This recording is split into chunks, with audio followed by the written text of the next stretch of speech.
Shalom to the hopeful elect. This is Barazal coming in the spirit and power of Yahweh Bahashem, Yahweh Shai Bahashem, Rachach Wadash. Double honors to the Apostles' Green Millstone and to the hopeful elect pushing his word in truth and sincerity across the four corners of the earth.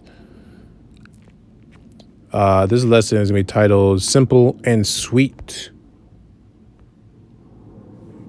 Basically, it's been about just doing breakdowns, making them very simple, short, and quick.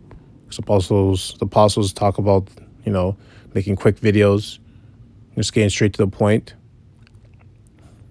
Right? Those like one-hitter jabs, just pow pow. Right? Because, we are in this flesh, flesh doesn't want to focus as long as you want it to, right? The spirit is willing, but the flesh is weak. So if you have a lot of quick videos that go straight to the point, the point's to be made, it's going to sit there longer. They don't have to focus as long, right? Anyways, 1 Corinthians 14:9.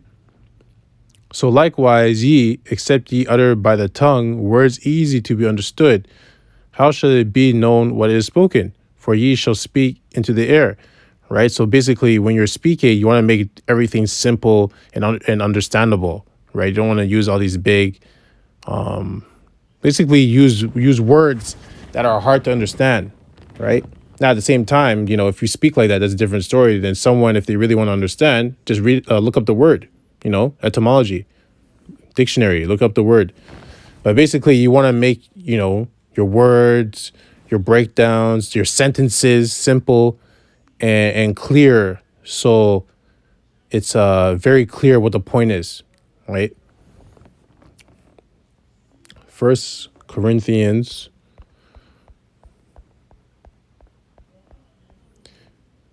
everyone start at 2 verse 1. And I, brethren, when I came to you, came not with excellency of speech or of wisdom, declaring unto you the testimony of Yahweh. Right? So when he came unto them, he didn't come speaking like some, extravagant professor, of one of those that have those PhDs and master degrees in those universities like Yale and Harvard. He came very simple. His words were simple. It was simple, but it was powerful, right? Which is why it hit them and it stayed with them, right? And we're gonna jump to verse 4. And my speech and my preaching was not with enticing words of man's wisdom, but in the demonstration of the Spirit and of power, right? So he didn't use enticing words. He used simple words. That your faith should not stand in the wisdom of men, but in the power of Yahweh, right?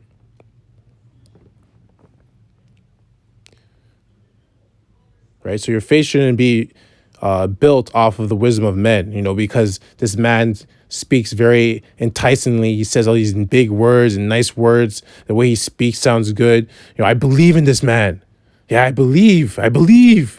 No, it has to be in the power of Yahweh, Hashem Yahushai. So if you use simple words, you can really sift out people that way too, and see what they're really here for. They're really here for entertainment, to look at some guy because, he speaks very nicely, uses nice words. He gets angry sometimes or whatever, uses long sentences, or because, it's the spirit of Yahweh Shem Yahushai feeding you, right? Because it has nothing to do with the man, because the man is just preaching. That's all that matters. He's just someone just preaching. Most times is using him as a speaker, It's the words he's saying. That spirit that's attached to the words is what's building your faith, right? Which is Yahweh, Hashem Yahushai. Right? So we have, I believe I have one more. Slack, just lost my spot.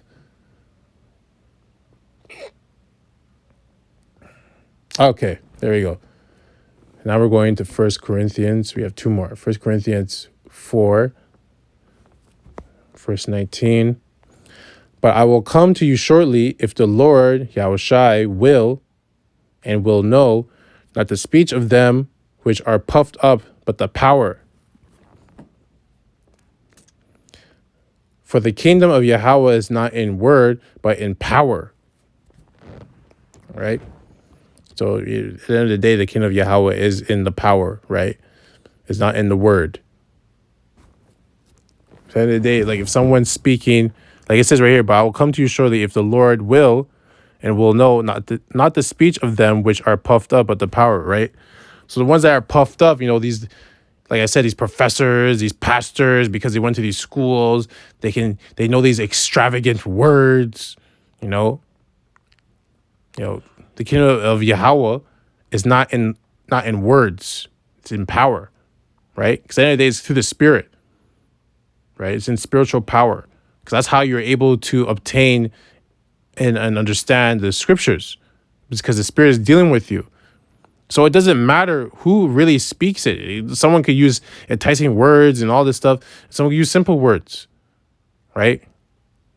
If the Spirit's not dealing with you, you're not going to understand it. You're not going to be able to eat spiritually, right? But the point of this lesson is to make sure that you keep your breakdown simple, because you don't want to be someone that causes someone to get tripped up because you're making it very complicated, right?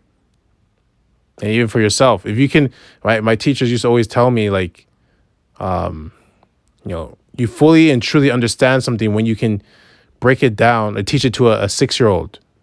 When you can teach it to a 6-year-old, that means you fully understand it, because you're making it very simple. But yet it's powerful because they understand it, right?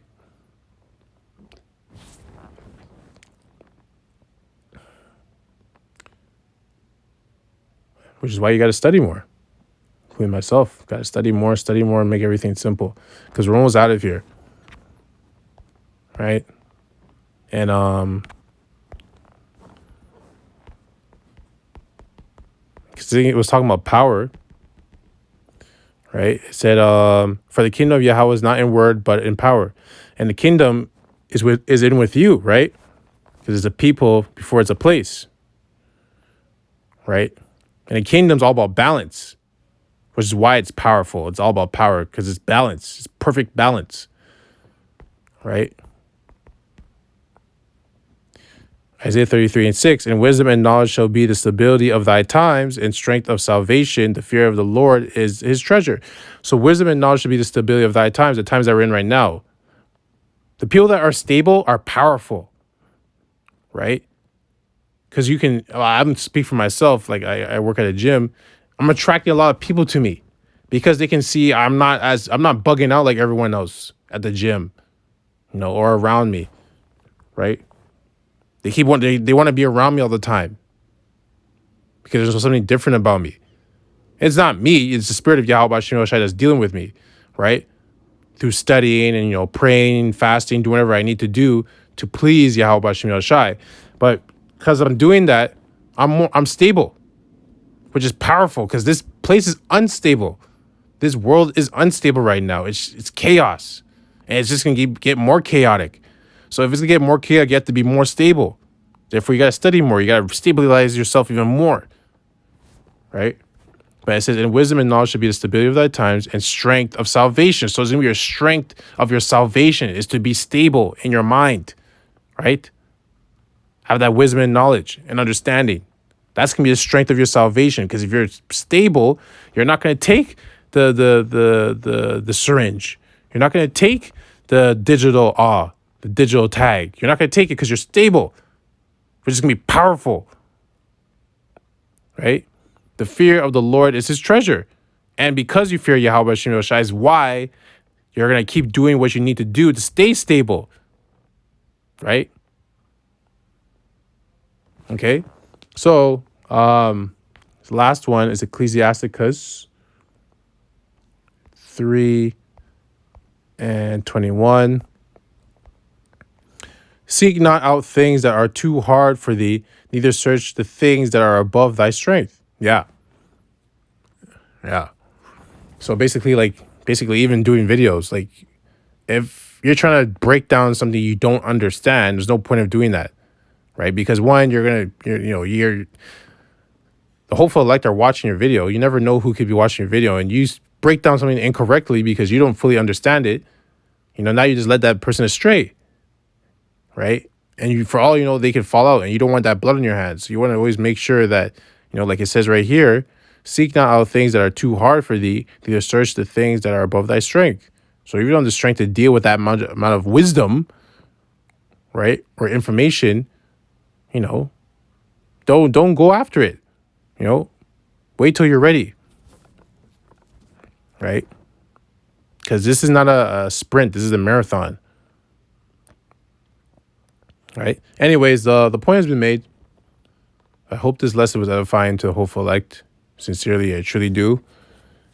And, shalom.